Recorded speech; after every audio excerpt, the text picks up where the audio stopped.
একবার একদল ব্যাঙ বনের মধ্যে দিয়ে যাচ্ছিল। এমন সময় এই ব্যাঙ এর দল থেকে দুটি ব্যাঙ গভীর গর্তে পড়ে গেল। গর্তটি এতটা গভীর ছিল যে সেটি থেকে উঠে আসা খুবই কঠিন। তবুও ব্যাঙ দুটি তাদের সাধ্যমতো চেষ্টা করে যাচ্ছিল।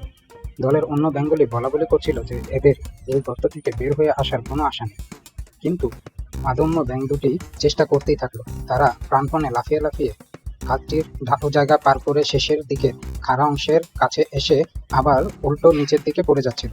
তখন উপর থেকে বাকি ব্যাঙগুলো চিৎকার করে তাদের বলছিল যে তোমরা কিছুতেই উপরে উঠতে পারবে না, এটি খুবই বড় গর্ত, এখান থেকে উঠে আসা কোনোভাবেই সম্ভব নয়। তাদের কথাগুলো এমন ছিল যেন তারা বলতে চাইছে শুধু কষ্ট করে লাভ নেই, আশা ছেড়ে দিয়ে মৃত্যুকে স্বীকার করে নাও, কষ্ট থেকে মুক্তি পাও।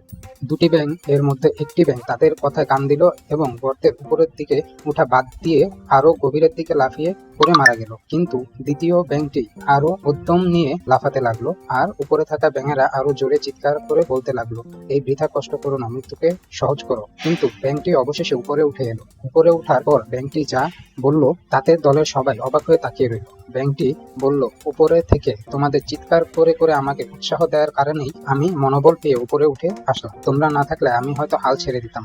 আমি কানে শুনতে পাই না, শুধু চোখে দেখেছি তোমরা গলা ফাটিয়ে আমাকে উপরে উঠে আসতে বলছো।